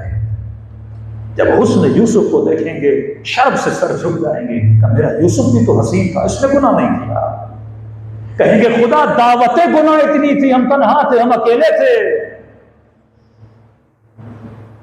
अल्लाह कहेगा वो मंजर दिखाओ जो जुलेखा ने यूसुफ के लिए बनाया था। क्या मेरे यूसुफ ने गुनाह किया? इतने साल जेल चला गया लेकिन मेरे इस बंदे नेक ने गुनाह नहीं किया, और तूने गुनाह किया। आज मेरी माएँ बहनें समझें, इस्लाम औरत को इज्जत देता है, वक़ार देता है। आज से 200 साल पहले, 150 साल पहले हमारे मुआशरों में फिर भी औरत की इज्जत थी, लेकिन वेस्टर्न मुआशरों में औरत को इंसान भी नहीं समझा जाता था, यानी हैवानात के दर्जेबंदी में उसको लाया जाता था। जैसे फारसी में बोलते हैं शहरवंदे दोवम बोलते हैं ना, यानी 2 कैटेगरी का बंदा माना जाता था। औरतें जब काम करती थीं तो उनको हक नहीं था वो अपनी तनख्वाह की मालिक खुद बने। उनकी तनख्वाह शोहर लेता था, भाई लेता था, बाप लेता था, या जिसके घर में वो काम करती थी वो लेता था। 1882 में पार्लियामेंट में कानून पास करवा गया कि खवातीन जो काम करती हैं वो अपनी तनख्वाह की मालिक खुद बने। और ये कानून भी औरतों की हमदर्दी में नहीं बनाया गया, ये इसलिए बनाया गया क्योंकि सबसे ज्यादा कम तनख्वाह कौन लेती थी? औरतें लेती थी, मर्द की तनख्वाह ज्यादा होती थी। जब ये अपनी तनख्वाह की मालिक बन जाएंगी हम कम से कम तनख्वाह में इनको रखेंगे, लेकिन क्योंकि इनके तनख्वाह शोहर और इनके घरवाले ले रहे हैं वो डिमांड ज्यादा करते थे, इतनी डिमांड है तब हम भेजेंगे, तो कहा इनको मालिक बनाओ ताकि कम तनख्वाह में हमें सस्ता लेबर मिल जाए। आज भी यही हाल है, खवातीन कम तनख्वाह में बन जाती हैं। एक तो ये किया। जब फैक्ट्रियां बनी और खवातीन ने काम करना शुरू किया तो प्रोडक्शन बहुत ज्यादा बढ़ गई। फैक्ट्री बनी, प्रोडक्शन जब ज्यादा बनी, खरीदार ज्यादा बने। अब इस चीज को बेचने के लिए मुझे एडवर्टाइजमेंट करनी थी। आज से 100 साल के पहले फोटो निकालें, क्रिश्चियन खवातीन मुकम्मल हिजाब में, यहां तक कि गले का हिजाब भी उनके यहाँ, लंबी लंबी टोपियां, लंबे लंबे कपड़े। इनको पहले बाजारों में लाया, मार्केट में लाया, मार्केट में लाने के बाद प्रोडक्ट को बेचने के लिए खवातीन के जिस्म को इस्तेमाल किया गया। यानी औरत की वैल्यू थी उसके किरदार की वजह से नहीं, उसके जिस्म की वजह से, क्योंकि मर्द में औरत की चाहत है, लिहाजा वो प्रोडक्ट जिसका ताल्लुक औरत से है ही नहीं उसको भी उसमें इन्वॉल्व किया गया। फिर 1890 के बाद मुख्तलिफ इंडस्ट्रियां खुली, चलते चलते फिल्म इंडस्ट्री खुली। फिल्मों को बिकवाने के लिए उस इंडस्ट्री में इन्होंने गंदगी फैलाने के लिए उसमें भी किसको इस्तेमाल किया? औरत को इस्तेमाल किया। इसकी जिंदा मिसाल यह है कि जब तक आप इंडिया की इंडस्ट्री उठाएं, हॉलीवुड की इंडस्ट्री उठाएं, पाकिस्तान की इंडस्ट्री उठाएं, जो एक्टर और एक्ट्रेसेस होती है, एक्टर की जो लाइफ ऑफ एक्टिंग होती है वो एक्ट्रेस से ज्यादा होती है, लेकिन जो एक्ट्रेस की लाइफ होती है वो तब तक होती है जब तक वो जवान है, जब तक वो हसीन है। जैसे उसका हुस्न ज़ाइल हो गया उसको फिल्म इंडस्ट्री से निकाल दिया जाता है। यानी औरत को टिश्यू पेपर समझ के सिर्फ उसके हुस्न के लिए उसको इस्तेमाल किया गया। तो वो निज़ाम अगर औरत को देखता है तो सिर्फ हवस की निगाह से देखता है, शहवत की निगाह से देखता है, उसके जिस्म से फायदा लेने के लिए देखता है। लेकिन परवरदिगार आलम जब औरत को किस निगाह से देखता है? उसकी रूहानी ताकत की वजह से देखता है। खुदा अगर जन्नत किसी के कदमों में रखता है तो माँ के कदमों में रखता है। मासूम का फरमान है, बेटे को थप्पड़ मार सकते हो पर अपनी बेटियों को थप्पड़ नहीं मार सकते। औरत का मकाम इतना बुलंद है। बाप को कहा जब घर आओ तो बेटियों के लिए कुछ लेकर आओ। हुकूक अपनी बेटियों के इतने ज्यादा है, इतना वक़ार इस्लाम ने औरत को दिया, क्योंकि इस्लाम की निगाह उसकी रूह पर थी, उसके जिस्म पर नहीं थी। लेकिन आज जिस्मों को नीलाम किया जा रहा है। आज इस औरत को किसके जरिए? दीनार के जरिए, पैसे के जरिए, दिरहम के जरिए। तो आज इंसान फख्र करे उस मकतब में इसने जन्म दिया है जिस मकतब ने इसकी हकीकत को वैल्यू दी है। बड़ी अजीब हदीस है रसूल खुदा की, फरमाते हैं जब बदहिजाब, गैर अफीफ, बेदीन औरतों को दफन किया जाएगा, मुसलमान औरतों की बात कर रहा हूं, जब इन्हें दफन किया जाता है तो मुसलमान औरत कितनी भी बुरी हो उसे कफन में लपेट कर दफन किया जाता है। अल्लाह कहते हैं, जब रसूल फरमाते जब ऐसी औरत को कब्र में उतारा जाता है ना, मलाइक इसके जनाजे पे हंसते हैं। तो या रसूल अल्लाह क्यों हंसते हैं? अल्लाह की आवाज आती है, जब इसने हिजाब करना था तब इसने नहीं किया, अब मर गई है, कब्र में दफन किया जा रहा है तो अपने बदन को कफन से क्या कर रही है? लपेट रही है। जब इसने अल्लाह की इताअत करनी थी तब तो इसने नहीं की, अब कब्र में लिटा के इसके ऊपर नमाज भी पढ़ी जा रही है। जब कब्र के दरवाजे को बंद कर दिया जाएगा, 6-7 फुट की कब्र के खड्डे में जब इसे दफन कर दिया जाएगा, फिर मलाइक हंसेंगे। अब क्यों हंस रहे हो? रसूल खुदा फरमाते हैं, जब इसने जिंदगी में घर के अंदर बैठना था तब नहीं बैठी, और अब मरने के बाद कोई फायदा नहीं है तो खुद को कब्र के खड्डे में क्या कर रही है, बंद कर रही है। तो तुम्हें सफर अबदी करना है। आज जवान के घर में बेटी पैदा हो, ये सोच होनी चाहिए बेटियों की कैसे तरबियत करनी है, बेटों की कैसे तरबियत करनी है। बेटी को वैसे नहीं पालना जैसे बेटे को पालते हो, और बेटे को वैसे नहीं पालना जैसे बेटी को पालते हो। अहले बैत फरमाते हैं हर शय तुम्हारे वजूद पर असर रखती है, यहाँ तक कि नुत्फा किसी खातून के शिकम में ठहरता है, वहां से तरबियत का अमल शुरू होता है। यहाँ तक कि तुम्हारा बेटा 19 साल का होता है, तब तक तुम्हें तरबियत करनी पड़ती है। अब 19 साल के बाद अगर तुमने ऐसी तरबियत की जैसे अली इब्न अबी तालिब ने की, गोया इसकी इंश्योरेंस हो गई है। अब ये दुनिया में कहीं भी जाएगा, ये कभी भी मकतब अहले बैत से अपना हाथ नहीं उठाएगा। सल्लल्लाहु अलैहि मोहम्मद व आले मोहम्मद।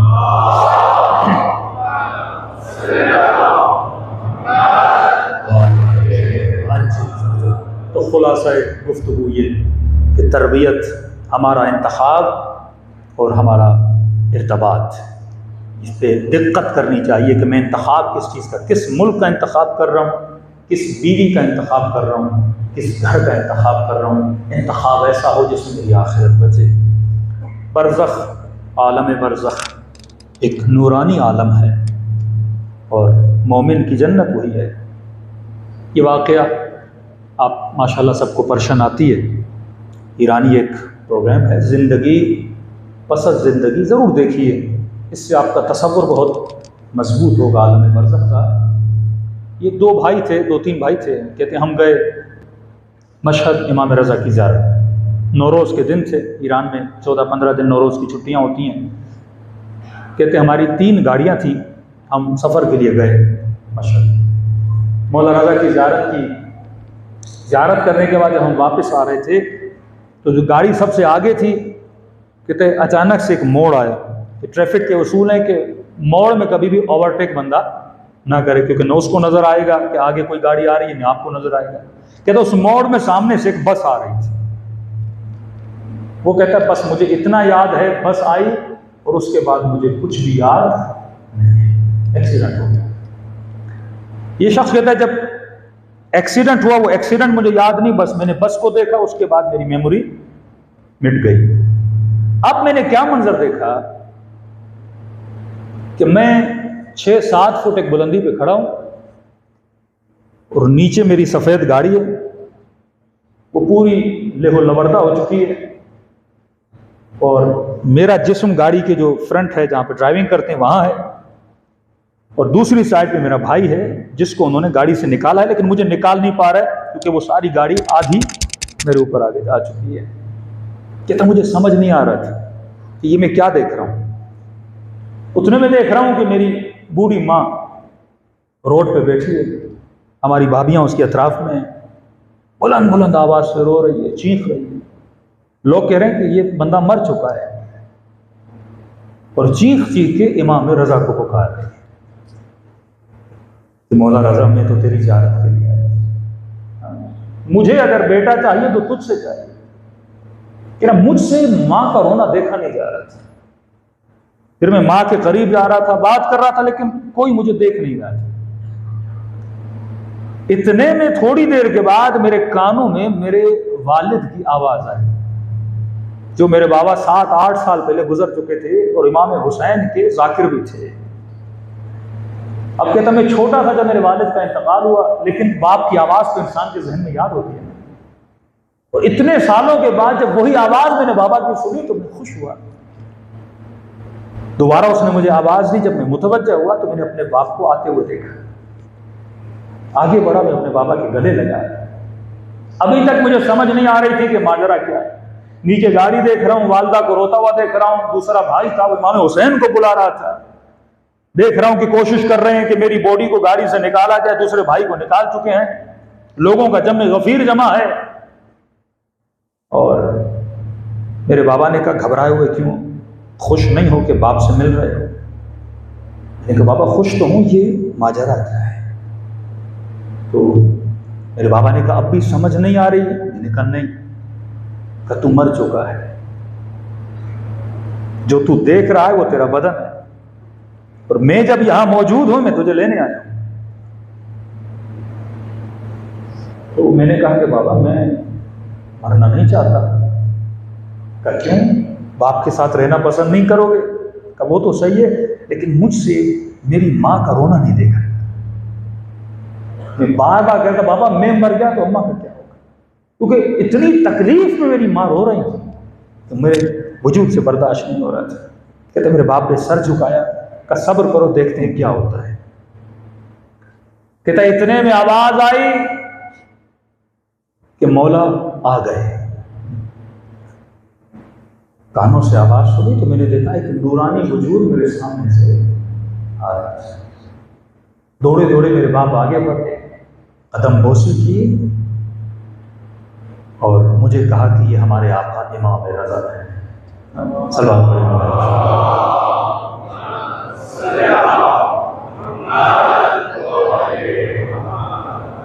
कहते हैं मौला रज़ा ने मुझसे बात नहीं की, वो मेरे बाप से बात कर। कहने लगे क्या माजरा है, तुम्हारी बीवी हमें क्यों इतना बुला रही है? इमाम रज़ा ने, मेरे वालिद ने मेरी तरफ इशारा किया कि मौला रज़ा इसकी वजह से। इमाम ने नीचे देखा गाड़ी, और मेरा बॉडी गाड़ी के अंदर पड़ी हुई है। कहा कि इसकी माँ मुझे इतना क्यों बुला रही है? कहा मौला रज़ा ये छोटा बेटा है, माँ से बर्दाश्त नहीं हो रहा। उन्होंने कहा कुछ नहीं हो सकता क्योंकि फैसला हो चुका है।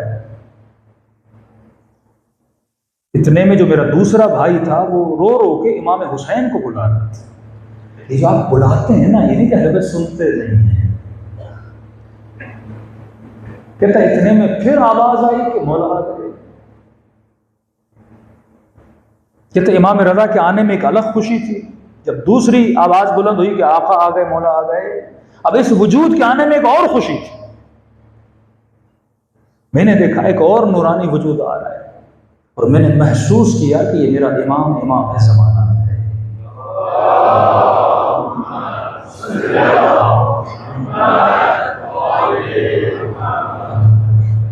तो वो खुद जवान कहते मेरा एहतराम शायद इसलिए था क्योंकि मेरे वालिद ने 60-70 साल इमाम हुसैन के दर की खादमी की थी। इस दर के खादिम खुदाम होते हैं ना, अहले बैत के दरबार में उनकी बड़ी कीमत होती है।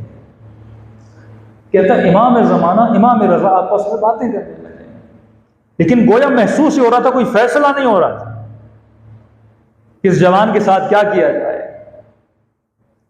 कहते बार बार मेरा भाई उंगलियों के बल खड़े होके चीख चीखते फिर इमाम हुसैन को बुलाता, ऐ शहीद करबला, आपको अकबर का वास्ता, कासिम का वास्ता।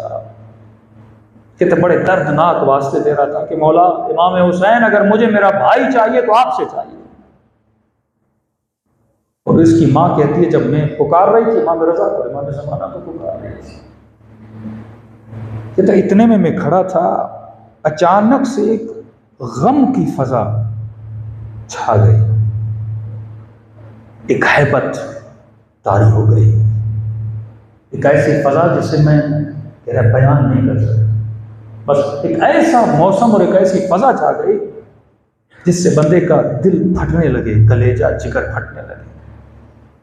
और मैंने देखा एक नूरानी वजूद आ रहा है, उसके साथ कई नौजवान हैं। और जैसे ये वारिद हुए ना तो इमाम रज़ा ने भी अदब से सर झुकाया, इमाम ज़माना ने भी अदब से सर झुकाया। मेरा वालिद भी सर खम तस्लीम खड़ा हो गया। कहता मैं बे इख्तियार खड़ा था, घुटनों के बल चला गया और बे इख्तियार गोया किसी ने मेरे सर को झुका दिया हो। अब इतनी भी ताकत नहीं थी कि आंखों को बुलंद करके इसके वजूद को देखो। और जैसे जैसे करीब होते गए वैसे वैसे गम की फजा तारी होती गई। और जैसे करीब आए दोनों इमामों ने कहा अस्सलामु अलैका या अबा अब्दुल्लाह, कही मेरे आका हुसैन। और जैसे मौला आए तो इमाम ने कहा कि मेरे वालिद का नाम लेके, कहे हमारे दर के जाकिर क्या बात है, इसकी माँ क्यों इतना रो रही है, इसका भाई हमें क्यों इतना बुला रहा है। तो कह रहा मेरे वालिद ने मेरी तरफ इशारा किया, का फैसला हो चुका है, ये वापस नहीं जा सकता। तो कहते मेरे वालिद ने एक जुमला कहा कि मौला ये भी जाना नहीं चाहता, लेकिन आप थोड़ी देर इसकी माँ को देखिए, इससे अपनी माँ का रोना नहीं देखा जा रहा। ये तो इमाम हुसैन ने जैसे मेरी माँ का रोना देखा, मौला मुनक़लिब हो गया और आगे बढ़े और इमाम हुसैन ने दुआ के लिए हाथों को बुलंद किया और दुआ करके मेरी तरफ आए। अब कहते ये चंद लम्हे थे, मेरी तरफ आए और एक ही जुमला कहा कि हमने तेरी दुआ को कबूल कर लिया, वापस पलट जा। कहता इतना कहना था, वहां मैंने चंद लम्हों के लिए अपने सर को बुलंद किया और वो शायद कोई मिली सेकंड के लिए मेरी निगाह इमाम हुसैन के चेहरे पर पड़ी। कहता खुदा की कसम है, अगर ये चेहरा पहले देखता कभी न कहता मौला मुझे वापस पलटना। इतना सुकून था मौला हुसैन के चेहरे में, इतना इत्मीनान था मौला हुसैन के चेहरे में। कहते अब जब आंख खुली तो मैंने खुद को हॉस्पिटल में पाया ना,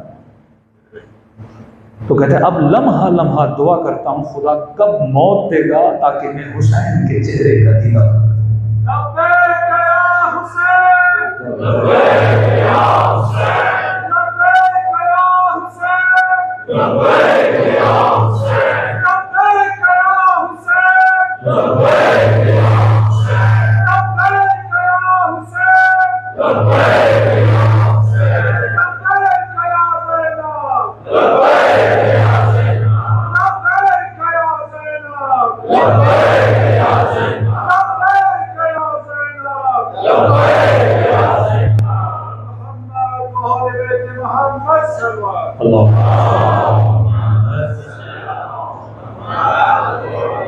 मेरे अजीज, जहाँ की लज्जत का मुकाबला आलम बरज़ख से नहीं है। यानी एक लम्हा मौला हुसैन का दीदार बंदा 60 साल तो क्या 1000 साल की ज़िंदगी भी कुर्बान करते हैं। इतनी लज्जत है अहले बैत के दीदार, अहले बैत के जवान में। तो कभी अपनी दुनिया के लिए अपनी अबदियत और आखिरत को तबाह बर्बाद न करना। फरमाया अभी तू रोया नहीं तो रोने की तैयारी करता है, तेरे आंखों से आंसू गिरे नहीं, आंखें पुरनम होना चाहती हैं। और मैं तुम सब के सरों के पीछे मेरी पाकीज़ा है। क्या ये कम खुश नसीबी है कि बीबी की ज़बां पे हमारा नाम मौजूद है। छठेमा फरमाते आए मोमिन ये न समझना तो खुद मजलिस में आया है। हम तुम एक एक के दरवाजे पे आते हैं कि आजा मेरे हुसैन का फर्श अज़ा बिछने वाला है, तुझे नजर नहीं आता, लेकिन इन मजलिसों में हुसैन की माँ तशरीफ लाती हैं। मेरी माएँ बहनें जब हुसैनियों में और इमाम बारगाहों में बैठे हैं, अदब और तवज्जो से बैठा करें, क्योंकि नहीं पता तेरे बाएं या तेरे दाएं हुसैन की शायद माँ।